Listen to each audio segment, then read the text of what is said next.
Hey, yo, what's up? It's your boy, Sir, of the 2020 Podcast, LLC. Please say the LLC. And before you listen to this episode, I just got to let you know, I need you to stop what you're doing. Go to blkrenaissance.com, and I need you to shop for the culture. That's right. Anytime you use the promo code LLC20 at Black Renaissance Clothing's website, you will get 20% off your order. Off rip, no questions asked. So do me a favor and do it for the culture. Peace. The self-destruct sequence has been activated. Repeat, the self-destruct sequence has been activated. This sequence may not be aborted. All employees proceed to the emergency car at the bottom platform. Okay, we lit it just like a fuse, so no need to pick and choose. Welcome to 2020, where we do more than interviews. The hottest be coming through, jumping knowledge on all of you. Get a peek at the front of you with the truth that they offer you. Yeah, hands up, we doing it for the culture. To give artists and businesses more exposure. Keeping it real and stay silent just like a boulder. It's about to go all the way down, can't get no lower. Chasing my dreams, know that they get no slower. But if I stay running, I promise they getting closer. Moreover, success my older. And if you're sleeping on me, I'm waking them up like Folgers. I told you, coming from the land with the tide roll. Well, we'll be on a whole different vibe though.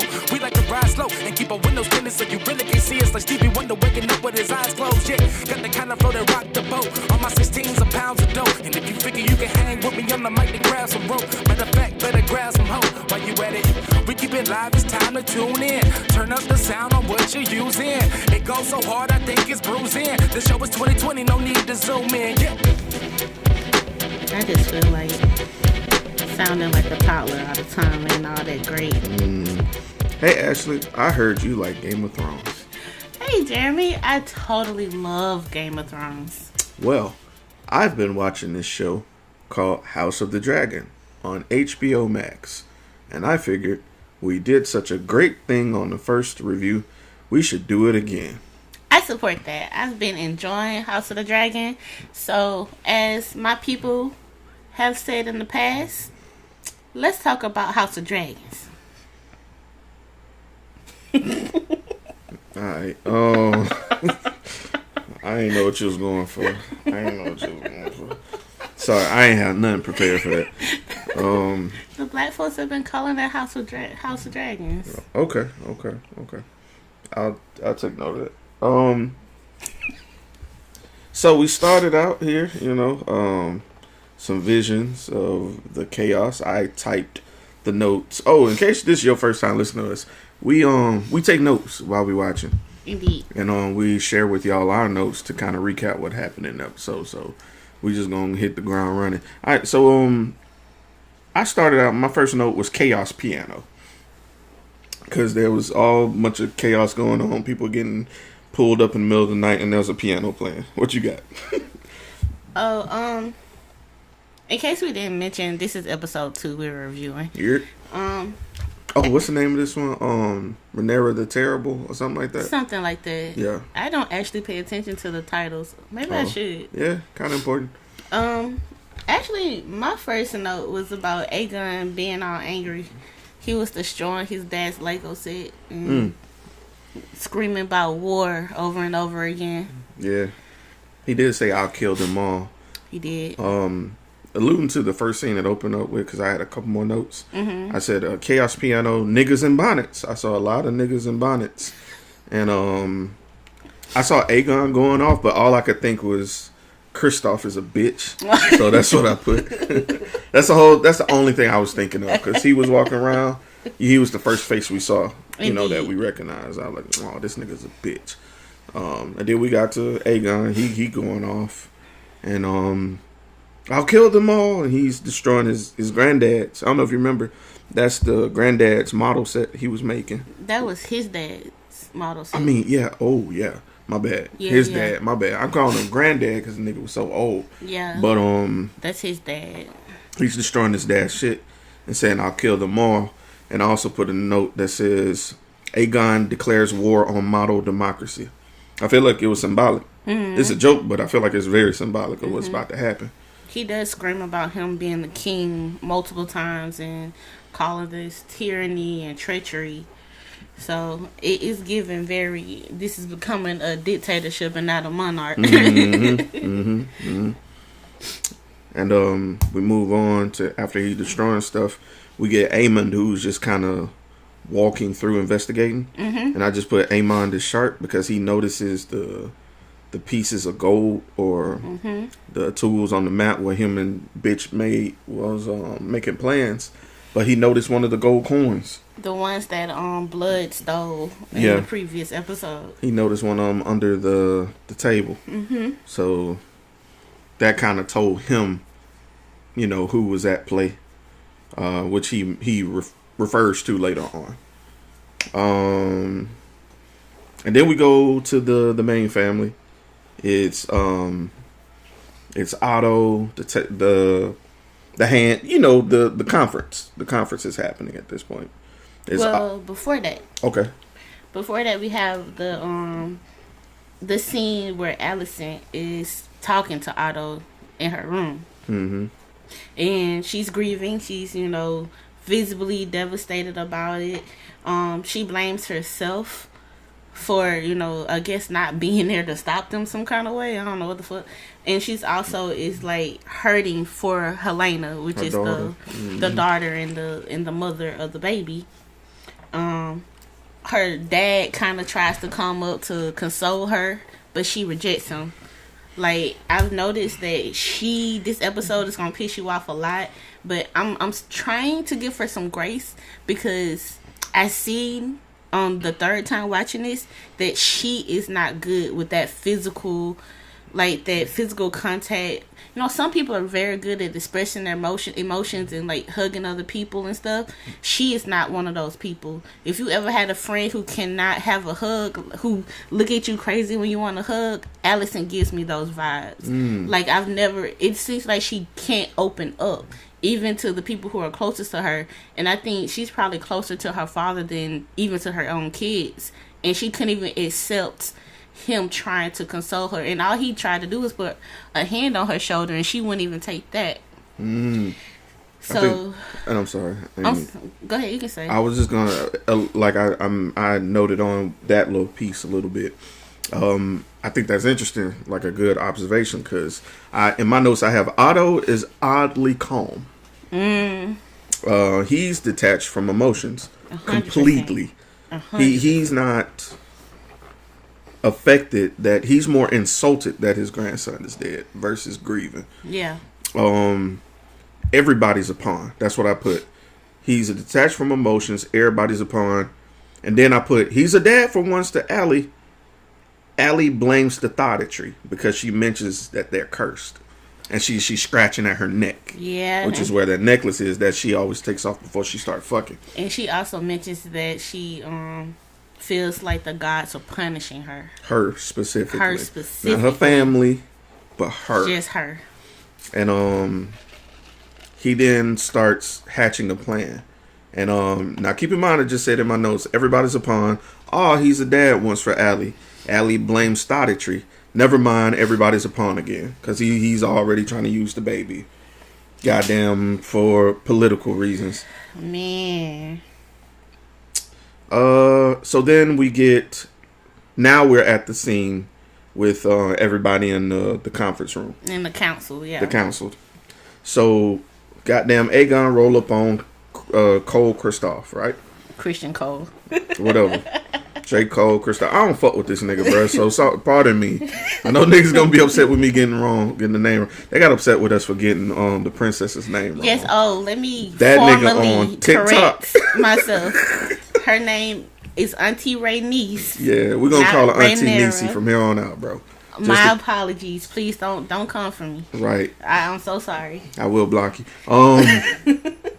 So he rolls up on Cole and he was like, "Where the fuck was you at?" Mm-hmm. He was like, "I was in my bed," and he was like, "Nigga, you was sleep." Sleep. Dre. And he goes on talking about his sister aunt is laughing at him talking about Ray Ray because that's his sister aunt. I just wanted to be funny. And then I'm gonna stop right here because it's so much that happened in this scene. I'll say Littlefoot found his ass quick.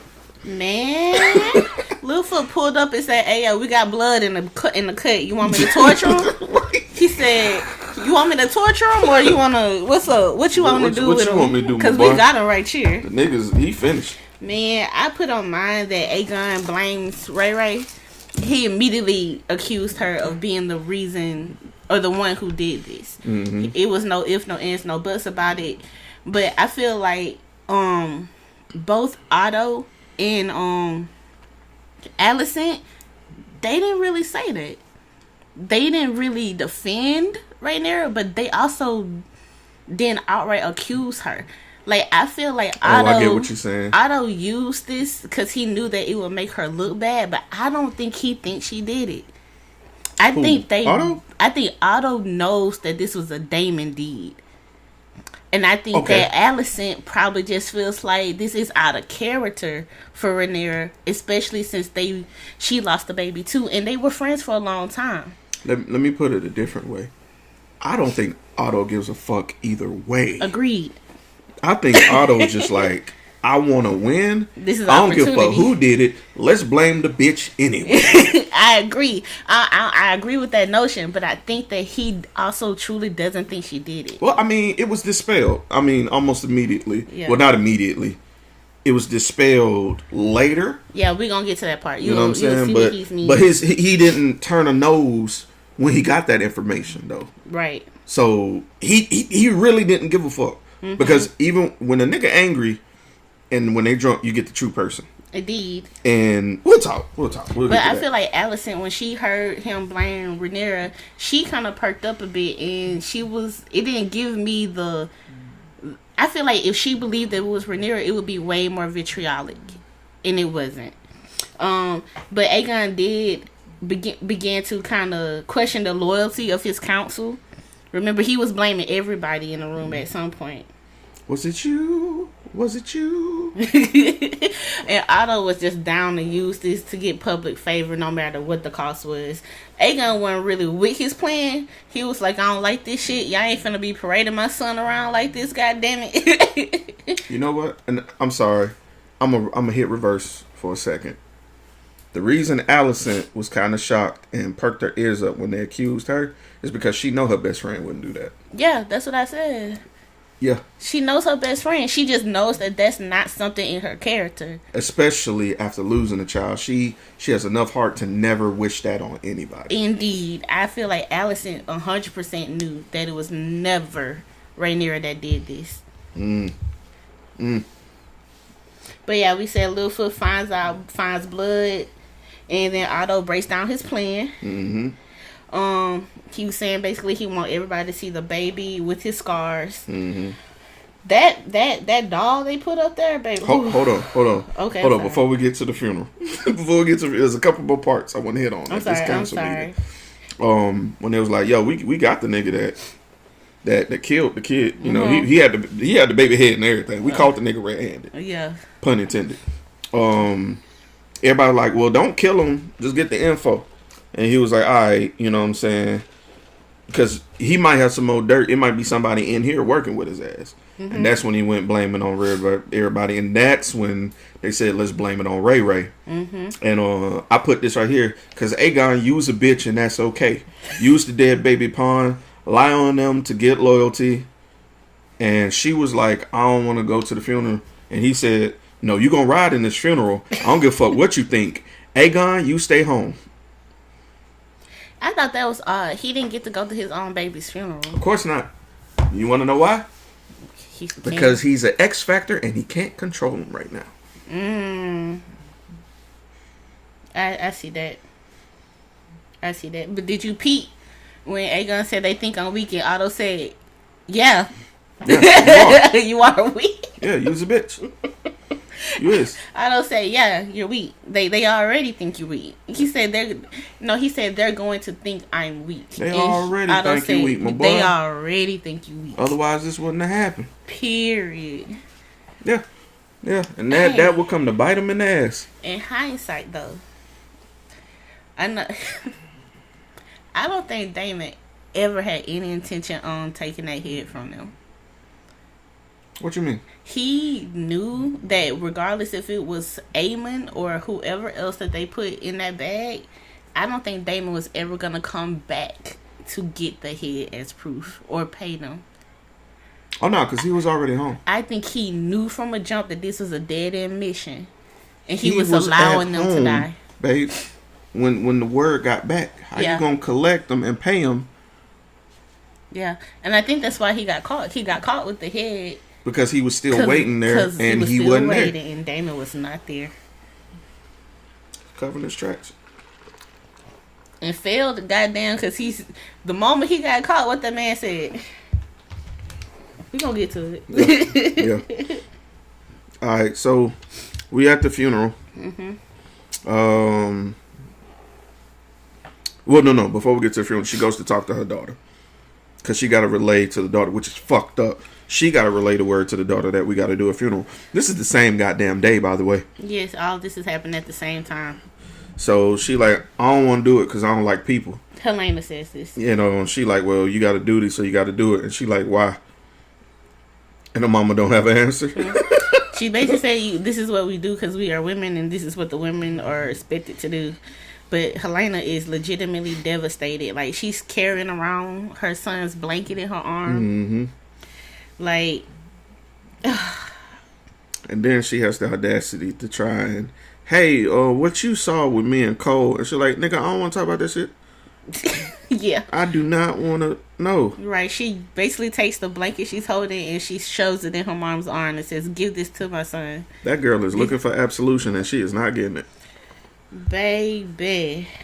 She's looking, she's trying to repent, but she can't. She trying to get them sins off by all means possible. Mm-mm. But ain't nobody giving it to her. Nope. Alright, so at this point we switch to Littlefoot with Blood, the guard who killed the kid. And Littlefoot wasn't even in there 30 seconds, goddamn. He came in, rolled out that bag of tools. And that nigga started singing. It was Damon. He said he pay us half then. He just wanted the head. Whoop, whoop, whoop, whoop. He said, "I did it with this guy. He was a rat catcher. I don't know his name." Yep. He gave up everything, bro. Alright. Then the king walks in. And King fucked him up. Anyway. Yeah, King He didn't killed care him. what the fuck he had to say. He was like, okay, bye. Right. You can tell Aegon was angry this entire episode. Yep. He was the Mad King. This entire episode. He never showed, well, I ain't gonna say never, but for the most part, his main emotion He was stuck on anger. was anger. Alright, so now we at the funeral, right? And it's a bunch of people. It's a big turnout. Yeah. I put social media vibes. Social media vibes? Social media vibes. You ever have somebody who's like famous on like Instagram? Or like Kai in that situation where, you know, he streams and stuff and then he went to New York and caused a fucking riot. This felt very much like that. Really, it gave me more Princess Diana's funeral. You know how everybody just showed up? Yeah. I put Sheen want to be famous. Helena. Yeah, talking about Helena. Because you can see the anxiety in her face. The stark difference between the classes. I put street repair cards in Monopoly. You know, because the funeral gets stuck on the street, which goes to show you they had all this elaborate decorations and stuff, but when it came to the street and the regular like logistics of the city, it's still a mess. There's a stark difference between the classes. Yeah. So they're rocking the goddamn funeral cart and it's shaking the baby who's passed away on top of it. It's too much for Helena, man, and she's freaking out. Yeah, she ultimately has a panic attack, and the choice that they made to display the baby the way that they did, I was kind of expecting them to put them like, I don't know, in a case or something, or like have maybe a glass top or something, but they don't. They just put him on top of the cart. They don't even cover him with a blanket or anything. It's just you see the entirety of the baby, even his stitches. Yeah, his neck is stitched, and to the it's body. not even firmly on very well because when the cart starts to shake, the head starts to move. Yeah, it was very disturbing. I could only watch that one time, and I was like, ugh. I know it's a doll, like you can clearly see that it's a doll, but it was really realistic. And so they start reaching out to her because they're feeling for her. And I say Europeans probably don't use washcloths. I bet they musty. I did make note that they also had like a person in front, like a knight in front that was yelling out things like Rhaenyra, the kinslayer. They called her the killer of innocence, like really driving home that Rhaenyra did this act. Really making her out to be the villain in this moment, and the people are believing it. So we switched to Ray Ray, and she's just getting word of what the fuck just happened. And I said Ray Ray's disgusted that she's being blamed. Yeah, and I also says that she desperately wants to clear her name. She's like, I would never hurt Helena like this. I could never do this. Then I made note that her council believes the rumors. Right. They don't even believe her. They think that she did this. They feel like in a moment of her grief, she kind of went mad and asked for the head of a toddler. Yep. I said she looking real guilty because, women's revenge and history. How they trying to paint her. The son steps up and said, "Let me fly, mama." And she said, "Fuck no." He tried. He tried. Jace wanted to go to the houses and try to like clear her name, and she was like, absolutely not. Absolutely not. So you brought this up to me when it got to this point, because right now they looking around the table. There's a conversation happening amongst the council, but there's also a conversation of eyes happening right now. So Auntie Nene, what we say we're gonna call her? Renee. Auntie Niecy. Niecy first is looking around the table, and she's looking at Damon, and Damon just will not look at her. Matter of fact, Damon won't look at Ray either. He won't look Ray in the face. He won't look at Rhaenys in the face. But Rhaenys, I noticed that she peeps him acting suspiciously first. He won't make eye contact with now woman at the table. He refuses. I put, and I quote, "Nigga, it was you." Man, and then if at the end of the council meeting you notice that Rhaenyra noticed, it was this nigga. This nigga did it. So we cut to one of my favorite scenes of this episode. It's long, but it's worth it. Man, it was so good. The acting, chef kiss in this scene. They're a really good duo, low key. High key. Like Damon and Rhaenyra, Ray. Yo, Day and Ray, they good for each other. Acting wise, I mean. So I say ignore the uncle niece dynamic. This nigga is a chronic blamer.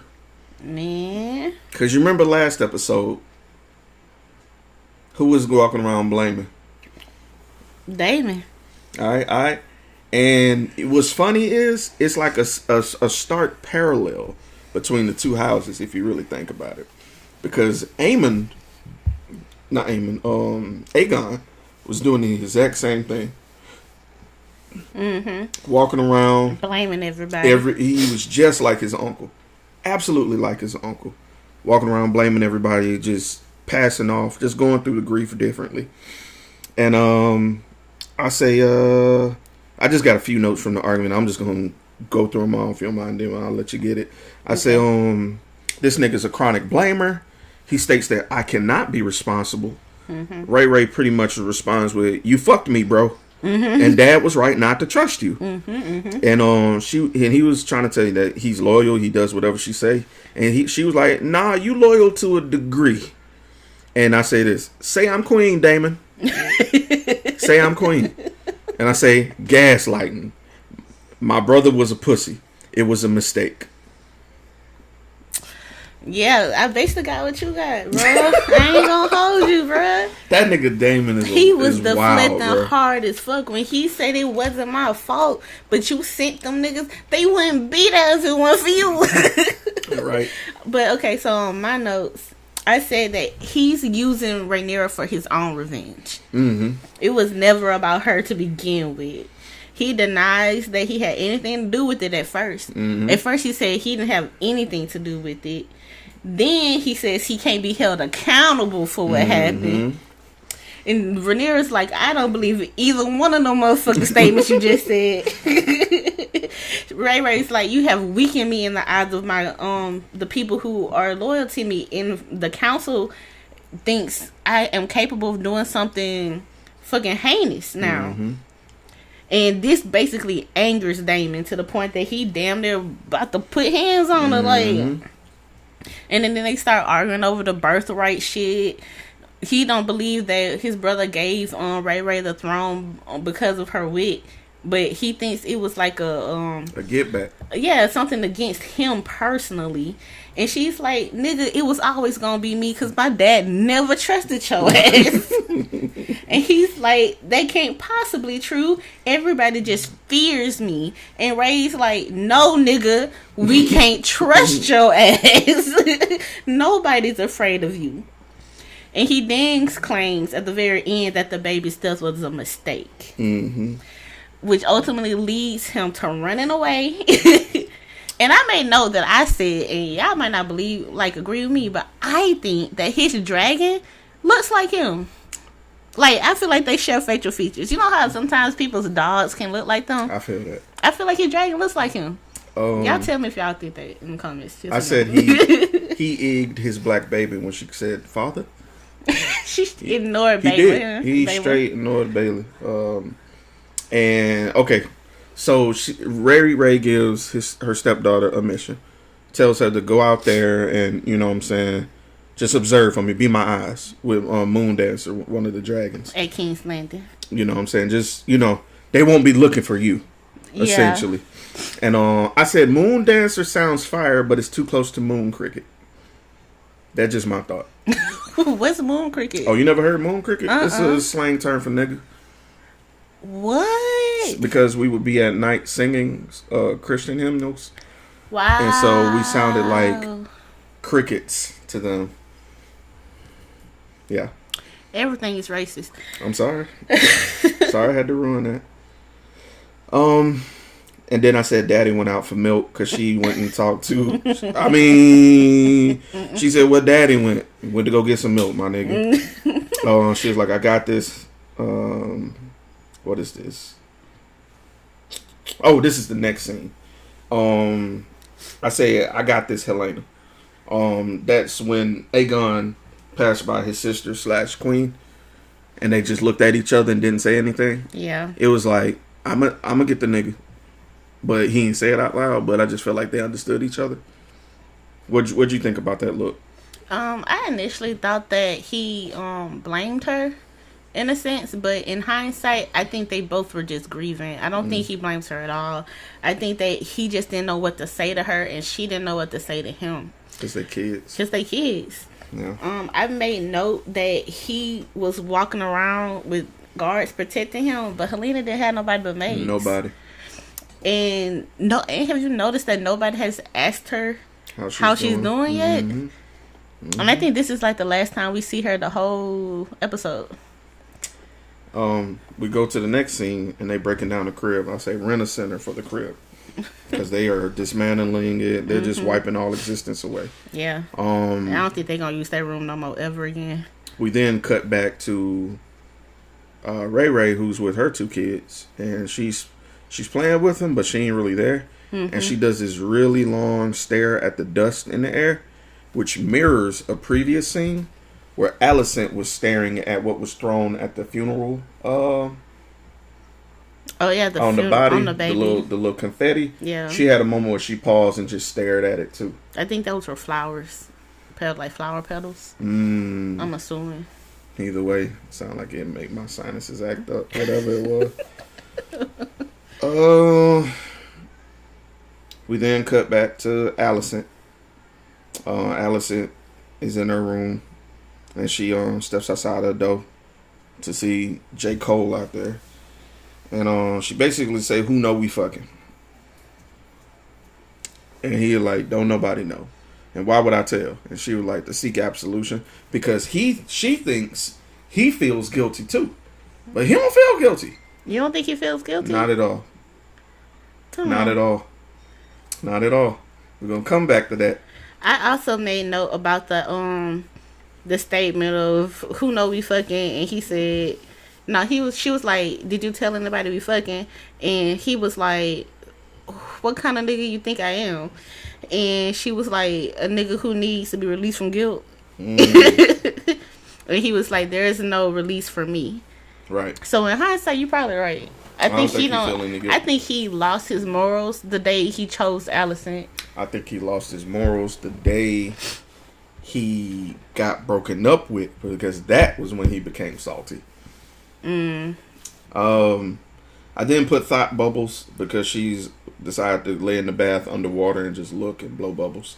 Really? I said that Allison tries to wash her sins away, but fails. That's sweet. Thought bubbles, you know. She tomato, fails, tomato. J. Cole rolls up to one of the twins. He was like, hey, my nigga, your cape dirty. And I put, he needs to blame someone. And it's Eric.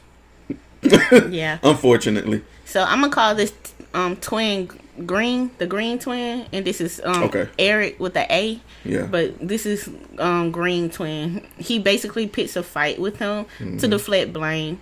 And Eric was like, nigga, where was your ass at when all that shit was going down? Which ultimately pisses Cole off. Now, hold on. We got to explain why this pisses Cole off. Because I don't know if you catch what he said. He was like, it's your job to protect the queen. You see, Cole wasn't at his post. His post is guarding the queen. If he was at his post, that shit would have never happened. Everybody heard that, hence why he sent him on the mission. Cole is a bitch. He sent that nigga to the death because if he spreads that around, that he's supposed to be protecting the queen and not, it would have went back. Cause he definitely that nigga's not. He don't feel guilt. He trying to stay in power. That nigga Cole's a bitch. Telling you, dog. So he's been protecting the queen dowager, but not the queen. Correct. That's why Helena doesn't have any security. Correct. There are no He's guards the around security. her because he's the fucking guard. You just fucking blew my mind. I never put two and two together. I never put that together. Because you remember he got loud with Eric. And Eric was just like, no. What's crazy is that I made note and I said Eric also asked why Helena doesn't have guards. He was the guard. Because he the fucking guard. That nigga trash. That nigga is. So how do you tie up a loose end? Man, you blame him further. Cole brings up his brother's betrayal first. Deflection. To make sure, like, to make that louder than what Eric was saying. My next point was pretty much from the perspective of Cole on this next note. I put, I'm gonna remove those who defy me, starting with you, cuz. And suicide missions aren't lit. I can't stand this nigga, yo. Now that you done thought about that. That nigga's a hoe, cuz. He done, yeah, man. So he basically sends our boy Eric on a suicide mission. And Eric says that you sending me to my death. But Cole pretty much keeps, like, pushing it. Threats to tell the king about his loyalty and shit. Manipulates him in order to get him to go do this death mission. Because it's a win-win for him. Either he kills the queen and comes back a victor, or he dies and nobody challenges it. You know what I'm saying? I said the nigga between a rock and treason.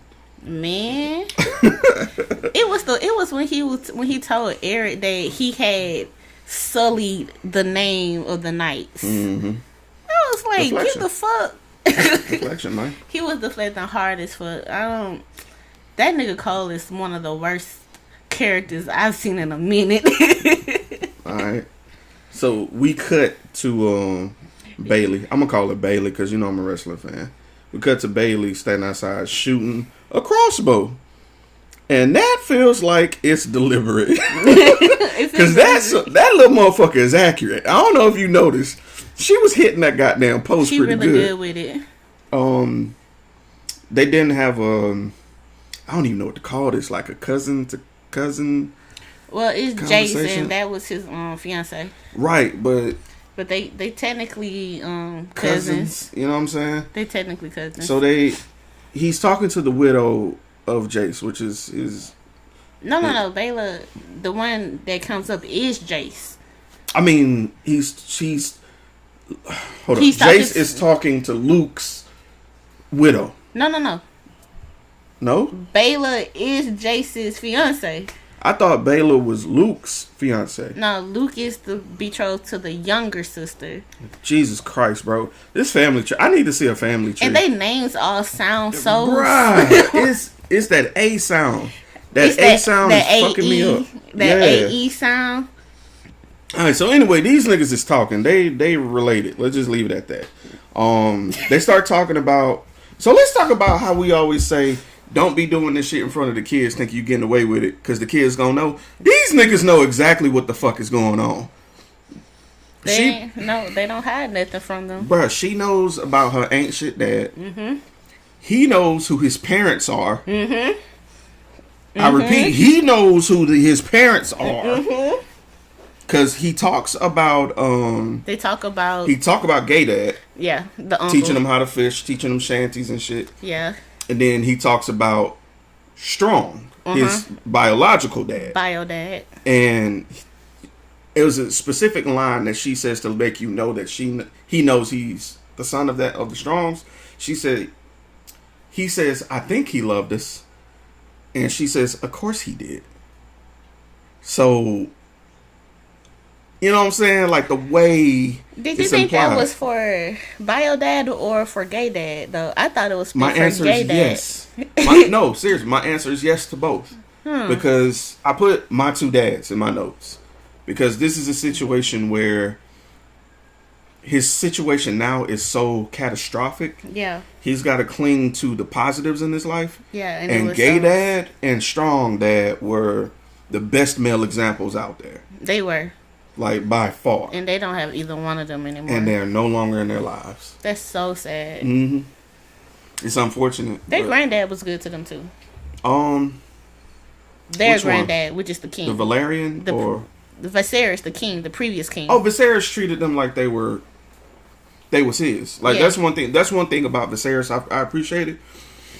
He was a loving king to all his kind. Like, all of his family. Except his brother, but he was loving to everybody. I feel like he loved his brother, and I'm gonna make a point later his brother was just ain't shit, and he knew it. Yeah, nobody knew it better than him. I'm gonna make a point later about Viserys as a father compared to Otto as a father in a hot second. Oh shit!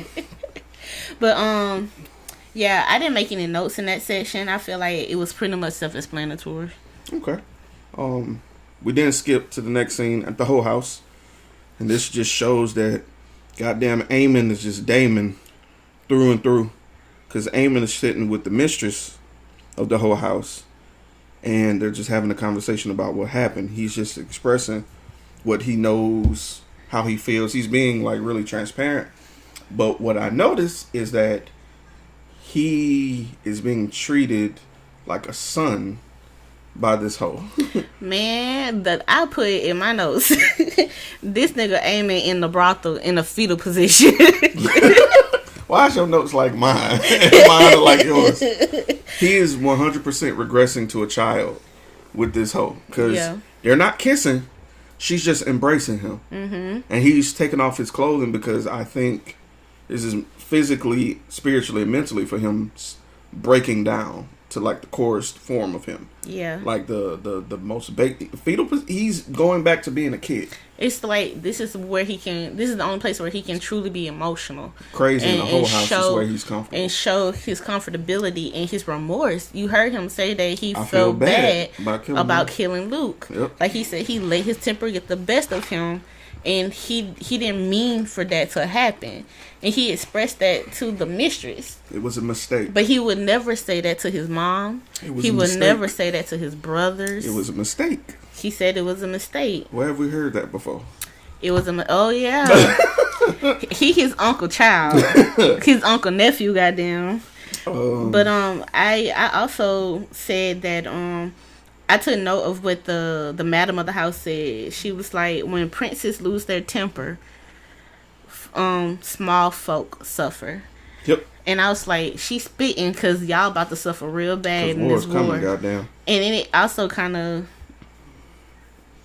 it's gonna show us how the war is affecting them, because like you mentioned, the roads are bad, the people are dressed very poorly, and Rhaenyra still has this blockade going on. This blockade keeping stuff from coming in and out of King's Landing, so they're suffering. I also put Aemon is touched. What I mean by that, I don't mean that in like a nasty way. I'm going back to my thoughts about him from the first season. I think Aemon is on the spectrum. Because he mentions that they tease me because I'm different. And the only thing Aemon has ever done is he's just been very literal and very direct. He's not malleable, but he's just goal oriented to I don't want to say a disturbing degree, but like a meticulous degree. And I've met autistic people or people who are on the spectrum, and it is through and through, man. It's through and through. He's just high functioning. Yeah, I think he's very easily to aggression as well. Understandably, though. Given you keep poking the bear, you know what I'm saying, and he still feels wronged about his eye to this day. But the boy, I hear you. But you gotta remember that, if I remember correctly, when he lost his eye, he was the one being the bully. They were playing. Remember, they were going back and forth, taking turns. They were being kids until they wasn't playing. Right.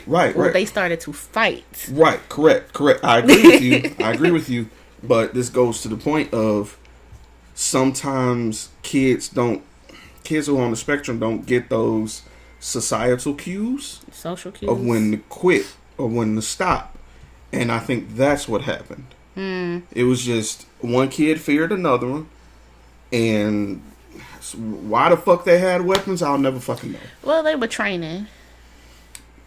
Again, a stick would have been fine. True. But True. Poor decisions was made, my boy. And they were unsupervised. Hella unsupervised. So shit happened. In the Dragon's Den. Where dragons lurk, cuz. But anyway. It just kind of reminded me of that time me and my brothers went into this abandoned house because we thought it was cool and the door was unlocked. We got cussed the fuck out when we got home. Now we go to the small folk that were mentioned. We're talking with the iron worker. Yeah. And we find out the blockade is in full effect. Right. Prices of chicken are 3 times what they are. Took the young lady 2 hours to find chicken. His wife. Yeah. And they have a sick child. Yeah. And it looks like they can't get the medicine for her. Correct. But he mentions that the king promised him a cash advance. I think that's gonna come back. And what he's referring to is from episode 1, when he went to see the king on behalf of the Smiths about getting them the guns and stuff for war, making all their swords and stuff for war. I said guns, child. Swords and stuff for war. And Aegon initially at that moment said that they would have their money before the production of the swords and whatnot. But his wife asked him a very poignant question. She said, did he give a date? Did he tell you when? And he could not answer. And I feel like that is a foreshadow if I ain't never heard one. Boy, I feel like that shit ain't happening. And it's gonna cause some shit. Because we'll get to it. We get the 2 brothers reuniting, and they talk about goat stew. And he's speaking about Alan and Adam, the shippers. The black people. The black people. I put Alan doesn't like war for status. That's pretty much what I got. Okay, so I too make mention that Alan doesn't want to join Corlys because of the war. He explains to his brother that he's seen what war does to people, and I think he has a bit of PTSD. And I feel like that's what we were seeing last episode when he was talking to Corlys, and Corlys said, "Thank you for saving me," and he was like, "I'm just doing my duty. I did what anything that a normal person would do." Right. And but we saw how awkward he was. I think he was afraid Corlys was gonna ask him to join him That's exactly what's gonna happen. And I think he was doing his best to get away from him because he doesn't want to follow Corliss. Because he said, I owe you. And basically, I owe you means you owe me. And that means as soon as you finish this ship, I'm finna give you this title. Right. And I'm finna give you this land. And it's going to be an honor. And it's gonna be an honor. And you finna follow me to war. And I don't think Big Brother Allen wants that. I think like I said, I think he has PTSD from what he saw. Yep. And I don't think he wants no parts of it. But baby brother Adam said, "Hey, I'm ready. I'm with the shits. Let's get it. Let's get her done. We need this money, my boy. We need this money and we need this fame." We then switched to Corliss and Niecy. They in bed, they talking, they holding hands with they interracial couple looking ass. They the highest functioning couple in this whole damn series. Which ain't saying much because Corliss still ain't. We'll get to that. He's better than the first season. Better than shit don't mean you ain't shit though. But, touche. You know what I'm saying? Like. Touche. Anyway, my note from this was they're talking about Damon, and I'm reminded of the Future album. I put, "We still don't trust you." we still don't trust you. Go listen to that song if you never heard that It's song. really fire, and I don't like Future, but that's a fire ass song. I put, "He won't bend or kneel to Ray Ray," and they just know it. They're just discussing it. Yeah. That's all I pretty much put. I ain't write none down. I was like, this is a very happy interracial couple. But I didn't really hear what they were saying for the most part. Like, it was just pillow talk. They were just questioning do they think Damon was swaying on Ray Ray or not. Ray. And I wholeheartedly believe if opportunity arises, yeah, he would. He would get her the fuck up out of there. So the next scene is Ray Ray and Mrs. Prostitute. I put reading Ray Ray. She's reading scrolls. I'm so lame. So the prostitute pulls up and she basically wants Ray Ray to uphold the agreement her and Damon had. Yep. Which was basically, she tells Damon this information. Damon gives her freedom. Ray Ray's like, "I don't trust you, ho." Initially, it basically says, you could basically betray me. You already betrayed me last time. You helped my brother get on the throne. What's stopping you from colluding with my enemies now? And she's like, "I ain't got no part of none of that shit. I just want to get away from you, them, and all these motherfuckers." They ultimately ended up bonding over how being a girl sucks ass. Yep. And and she says that the men will never accept her no matter what she does or no matter who she is. Sound familiar? And it's kind of a parallel to what Allison is going through. And even though Allison would never compare herself to that, or like, I don't think she would ever like see like companionship, not companionship, but like the common thread between them two. Right, but you can tell that Ray Ray absolutely sees where they both are very similar. So I'm gonna sum up my notes because you just said it excellently, eloquently. I will add. Here are my notes, just to sum up the conversation. What did you do to kill that kid? Nigga, you a spy? No, I'm a prisoner. We used to smash. He made me a plan B. I want to go home. You gonna fuck me over? The hand fucked me over. Women are things. He hit you? That sums up that whole scene for me. Yeah, she definitely asked her where you get that scar on your face. And she ain't say she shit. didn't answer. But she knew. She knew. Because if he hit that woman, that means he'll hit me. And he showed it earlier when he slung that cup around. He was damn sure about to choke the fuck out her. But he knew if he touched that queen, he would be up out of here. He'd be not even excommunicated. He'd be sent to a different plane. Should I stop cursing? Should you stop cursing for what? You're just expressing yourself. Okay, just want to ask. I put they showed the little brother from the boat guy, Alan's little brother, and I said nigga sees dragon. Yeah. That's it. Adam saw the Adam sees dragon. I hate to call him nigga. He saw Moon Dancer. Yeah. Which is Bayla's. Yeah, Bailey out there flying. She's going to King's Landing basically. Yeah. And I fear that we seen that. I fear for that child. I hope nothing happens to baby Bay.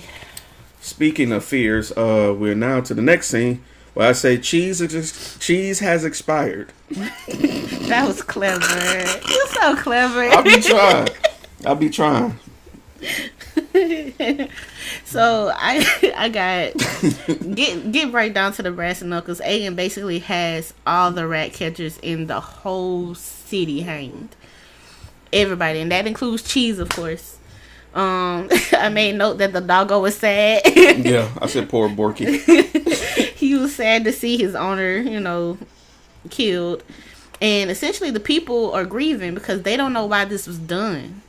So they're just crying and upset because all they see is their loved ones hanged with no explanation whatsoever. Which leads to one of my favorite scenes, my second favorite scene. Man, let me tell you something real quick. Otto ate this nigga the fuck up. He ate him up. I said, my notes was, he called him everything but a bitch ass nigga in this scene. He was going in. He was going in. Go out. Insolent pup. Like, he was tearing his ass a new one. I basically put, this is my note. You want me to go through my notes? Because Yeah, I'm just gonna say I'll let you explain because you're really good at explaining the scene. I'm just gonna put my notes. Nigga, you did what? Oh, yeah. I made a decision. I'm talking to my grandboy who just fucked my plan up. We had the perfect alibi, selfish ass nigga. I did something. You said I was weak. No diplomacy, ho. Sir Cole did something. Fuck you do. 20 of them over there. A load. God help us all. Prank. What about the dad? Fuck dignity. I want revenge. And my dad dead. He made me king. You think so? Look. If you seen the episode, if you know, you know. Goddamn it. Go ahead and break it down. Man, Otto ate that baby alive. He walks up in that room and he is pissed the fuck off. He immediately confronts Aegon, calls him my favorite thing, a thoughtless fool. Cause goddamn it, he was right. And they get into an argument. Aegon basically says he's tired of waiting around. He wants to take action, and that boy Cole done took action. My man Otto said, "What that nigga Cole do?" And he tells him that he sent the twin over there to kill Ray Ray. Otto said, "God help us." Nigga said, "God help us all." The funniest shit I ever heard on this show, bro. Bro said, "Do you ever think about that? Like, what would do you ever think about your father? Ever ask yourself, what would your father do in these situations?" And Aegon says, "Nigga, I want revenge. I don't give a damn about that dignity shit. I want to fuck this shit up. I ain't trying to hear nothing about your letters. I want to fuck that hoe up now." And Otto was like, "You know what? Your dad was right about you." And if you know from the first season, Viserys basically said that Aegon wasn't the one. He didn't have the temperament to be king. Sure didn't. But Otto wasn't listening to him at that time because he thought he could control Aegon the way that he controls Alicent. Yep. But he learned in this scene, ain't no controlling Aegon, nigga. That nigga's a loose cannon. Aegon basically says, "Well, my dad made me king." Otto laughs in this nigga's face. Is that what you think? And says, "Is that what you think?" Cause we all know, we know, like you know, like he know that we know that Otto made that nigga king. God, he made him king, but he didn't teach him how to be a king. Correct. Child. And then Aegon tells him, "You know what? Drop that pen, nigga. Cole is my new hand." He said, "I'm tired of all these old niggas not doing shit." Man. And he does. And Otto basically says, "You're going to regret this." And then he goes to leave, and Aegon said, "You're dismissed." Nigga. "You can leave now." I put, "He made me king." Otto said, "You think so? Nigga, give me your badge. Give it to Cole. Cole gets promoted. Now go home." Oh, shit. Man, that was my favorite scene, boy. Boy. He was cussing his ass. If I don't know if this was cuss words, but they felt like curse words to me. It felt like I need to call CPS. He was laying in his grandson ass, boy. We didn't switch back to Rhaenyra and Miss I can never remember her name. The spy. I'm just gonna call it the spy. Miss Prostitute. Yeah. She basically says take her to get her shit, Eric, and she's gonna go home. And she gets her shit with Eric, right? This is a key point. She's with Eric. Team Black Eric. She's with the twin. Eric with the E. All right, the good Eric, the Black Eric. That's crazy, Black Eric. She's with Black Eric. She's going down to the ship. She sees Eric walking from the ship, and she's like, "Oh, what?" And then she puts one and one together because she know there's twins. Mm-hmm. Because she's close with the niggas in the guard because she's a lady of the night. And she's like, oh shit, I need to go talk to them. Yeah. She's like, I need to go back. And she tries to go and warn. I thought she was going to try and warn Ray, but it turns out she warned Eric, his brother. With the E. That's what I'm assuming happened because they cut the scene. Yeah, because you never see who told Eric, but Eric knew to dart back to the chambers. Yeah. Right in time. So long story short, Eric, the Green brother, walks through the place unnoticed. I even put one note where he said, "Is that you, Eric?" He said, "What is it like?" The guard. Didn't I see you leave, Eric? And I said, boy, y'all niggas wild. I'm Eric.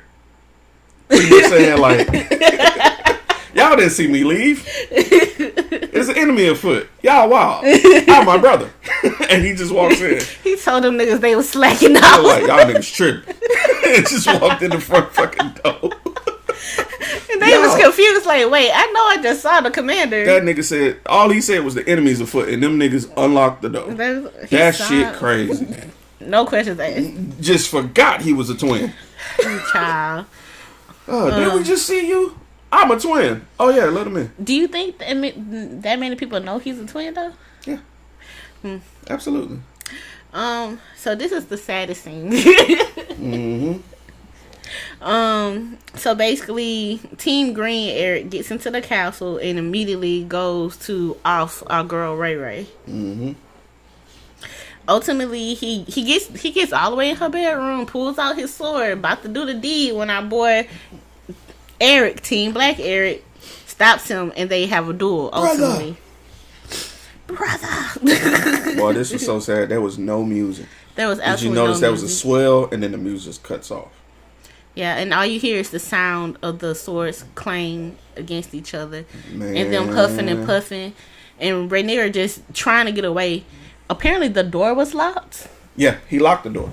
He And locked the so- escape door, actually. So she couldn't get out. Because, I don't know if you noticed, he went around back, locked that door, and then he went to the front and relieved Sir Lawrence of duty. And then that's because he knew she couldn't run. Yeah. So he did a damn good job. He did a damn good job trying to, trap her. Ray sends her handmaid out to get help from another knight. He pulls up and he's no use. He's like, which one is Eric? And Ray's also no use because she doesn't answer. Right, 'cause they are in fight. Like, they have cut each other and shit. They are literally in the middle of a fucking sword fight. And so Lauren is in a goddamn t-shirt and boxers. Because he was asleep. Yeah. I made mention that Team Green Eric blames Team Black Eric for separating them. Yeah, which is a heartbreak. It was so sad. And ultimately Team Black Eric kills his brother and then turns and asks Rhaenyra for forgiveness before taking his own life. Yeah. And the way I know that it went that way is because I watched this scene several times. And I had to keep up with which brother got cut when. To know who was who. And Because that's they exactly what shoot it happened. confusingly on purpose. Exactly. They want to make it seem like it could have went either way, but they do make it kind of clear. Yeah. So ultimately, we lose two of the dopest ass knights in the whole on both sides. To be honest, Yep. We lose them both. Yeah, Rhaenyra loses her commander, and Team Green loses a great knight. Ultimately, it's some bullshit over that nigga Cole being a bitch. I struggled with this scene because I was like, why did he kill himself? And he felt responsible. Mm-hmm. He felt responsible. He on his dime, on his being, mm-hmm. his better half, his brother, attempted to do this heinous thing to the queen. Mm-hmm. And keep in mind, his authority was challenged already. Mm-hmm. And you know, all a knight has is his name and his honor. Yeah, because last episode, Daemon also laid into his ass and challenged him. And I think he's kind of probably been hurt this whole time. Yeah, they were devastated to separate in season 1. So I know that they had to be like fucked up having to go against each other this entire time. And keep in mind, his last words were, "I love you, brother." Still. Yeah. Before he got stabbed. Yeah. You can imagine that your best friend, your other half, the same soul. They were born together. They said. Yeah, man. He said we were born together. Tells you before you kill him that I love you, no matter what, bro. You can. What do you do? Yeah. It was an emotional roller coaster for the Erics, man. I feel for them, but this reflects the statement: when princes lose their temper, the small folk feel it. Indeed. So R.I.P. to two of the greats, yo. Yeah, I put Jay versus Jimmy Uso. Team Red versus Team Blue. I mean, where am I wrong though? The Bloods and the Crips always coming together. Where am I wrong though? Okay, all right. We did just see the Bloods and the Crips unite. Yep, they're not up like us. You know, because they were not like us. So, Otto and Alicent talking again. Mm-hmm. That nigga said he not a good king. They agreed that this nigga is not a good king. Otto said, hey, my daughter, that nigga Aegon not a good king. He said, matter of fact, I'm leaving this bitch. Right. She said, but we can manipulate him. For those of you that don't know, me and Ashley have this word. Instead of saying manipulate, we say manipulate. So if you ever hear manipulate, substitute it for manipulate. She said, but he can be manipulated. And he was like, I'm finna go. She tells him, this is key, because remember last episode we was talking about where the families in this. We know what the Starks are aligned to. We know what the Lannisters are aligned to. She says go get the Tyrells because they are wavering. Mm-hmm. The Tyrells are one of the main families. Mm-hmm. You know what I'm saying? So I thought that was big. I was like, ooh. I wonder if people gonna remember that next episode that she's sending him to go get in another alliance. And aren't the Tyrells who become the royal family in Game of Thrones? Not the royal family. They are a royal family which became allied with the Lannisters. The Lannisters is the royal family. The Tyrells is the one with the who was across the sea. And they were the what's the torture ones? Is that the torture ones? They were the rich wine ones. They were the brother and sister who was fucking. I remember. Yeah. Wait. Yeah, the brother and sister who were fucking. Oh, you gotta go back and watch Game of Thrones. I thought the Lannisters were the brother and sister. sister. They weren't the only one. Oh, my bad. It's too many. It was a lot. It was a lot of incest in this show. You remember that family where Jaime sent his daughter to go live with? Them the Tyrells. Remember the lady kissed Jaime's daughter and it was poison and she died on the boat? Okay. That lady's a Tyrell. Okay. Anyway, they powerful. They powerful. They one of the big factions. I said it sounds like a hit though. You think so? Yep. So my notes on this was Otto leaves since he's fired and can't control Aegon. He don't want nothing to do with this shit no more. He ain't got no power here, so if he was to stay, he'd just be somebody's granddad, you know. He's not protected. So he decides that he's going to go to Hightower, which is basically where they're from, so he can boss around the other son. Because, Alicent had 3 sons. Mm-hmm. So he want to go do that, and Alicent seems low key happy about it. Like, absolutely. I think she's happy that he's finna leave. She didn't sound any kind of like remorseful. She didn't try to change his mind to stay or anything. She was like, "All right, nigga, bye." She did try to repent. She once again tries to get someone to hear her confess her sins. What the nigga Otto say? I care not to hear that. He whispers, I do not wish to hear it. And she just walks away. So she never gets her absolution from the people that she holds dearest. Yep. So, what does she decide to do? Before then, she decides to go talk to Aegon. That's what I'm talking about. So she goes to his bed chambers and she finds him there, but Aegon is crying. He's basically bawling his eyes out, still in a state of grief. And it kind of like catches her off guard. Like, she like freezes. She stares at him for a little bit, and ultimately she just leaves him there. She doesn't console him, doesn't make any attempt to like give him kind of solace. I think she only went in there to get absolution for herself. And when she couldn't do that, she just left. She abandoned him. She abandoned him because she's a trash ass mother. And she's selfish. She hella selfish. When she realized that he didn't have the emotional capacity to provide her absolution, she went to her cigarettes. And her cigarettes is penis. Called Cole. So I saw this scene and I was real like intrigued by it. Cause you see her do her thing where she take off her necklace. So you already peep game. And then you see Sir Christian already in his little nightgown. And the first thing she does when she gets to him is slap him around a bit. And I was like, okay.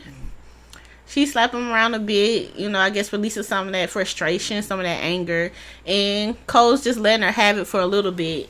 And then after a while, he's like, alright, goddamn it. Time for the dick. You finna take this dick or not? And they ultimately end up fucking again. Again. And I put the eye rolly emoji. So, I said a while back that I wanted to talk about Viserys, the previous king, as a father versus Otto as a father, and how their children have changed. Not changed, but how their children have grown due to their, parenting. And you can tell from this episode specifically the parallels between Alicent and Ray Ray are showing who had a parent that actually gave a fuck about them and who didn't. And you see the way that Alicent is detached and constantly seeking someone to help her with her emotions and never finding it. And Otto consistently to this day still using and manipulating her and all his other kids. You can see that she was just never the child that had love. Like unconditional love. Her love was based in the premise of what can you do for me? What have you done for me lately? And that's vastly different from Ray Ray, who just existed and her dad was like, you fucking perfect, my nigga. I love everything about you. And matter of fact, fuck what everybody else say. You my ear. Now I'm finna tell you all these family secrets that nobody else knows about. Cause I see in you that you are gonna be a great leader. But that's never something Alicent learned. And also, this is a knock on Viserys too. Because he was able to instill his goals and traits and personalities and morals into Ray Ray, but he was not able to do that for Aegon or Aemon. So they came out far more like the Hightowers, and they are where they are now because Otto raised them. Otto was the one parenting them. And when I say Otto, of course I mean Alicent and Otto, but Alicent was raised by Otto and she acts like her father emotionally. For the most part, she's not there She had the opportunity in this moment with Aegon to console him, but she's still so guarded that she couldn't even fathom doing it. Like, it was never an option for her. Facts. But you remember last episode when Jace came back from his mission to Ray Ray? What happened? He broke down crying, and she went and got her baby, and she became a mother at that moment instantly. It's just a vastly different, you know what I'm saying? Who your parents are fucking matters. Because that's who you become. That's who you become. Hence why Alicent wasn't able to be there for her son. She was not able to be there for either one of her kids. She's failing as a parent because she's a tool. And they are alone and becoming tools themselves. And she's the one who's delivering the tool usage instructions to them. That's the crazy part. She's teaching them how to be good tools. That's all she's doing. She's not teaching them how to be good people or how to be good leaders. Yep. She's just simply teaching them to follow directions. Yep. Excellent. Excellent, man. I look forward to seeing episode 3. We are a bit late putting this one out. We apologize. Yeah, life, and it was my fault. I went to sleep one day. I ain't even finna lie to y'all. But we got it done. We hope you guys enjoyed it, and we will hear you. Well, we will see you back here next week. I'm just gonna say this: the ending theme song I felt should have been "Who Can I Run To" by SWV. And I lastly put, Cole, you a hoe, and he said, no, we a hoe. And that's just that on that, because you right. Good night, y'all. Good night.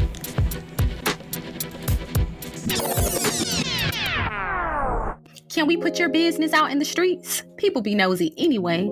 So, if you're interested in promoting your business, brand, platform, or whatever it is that you want people to know about, hit us up. Or if you're interested in just sponsoring an episode or two of the Underground Queens podcast, feel free to email us at theundergroundqueens with a Z podcast@gmail.com.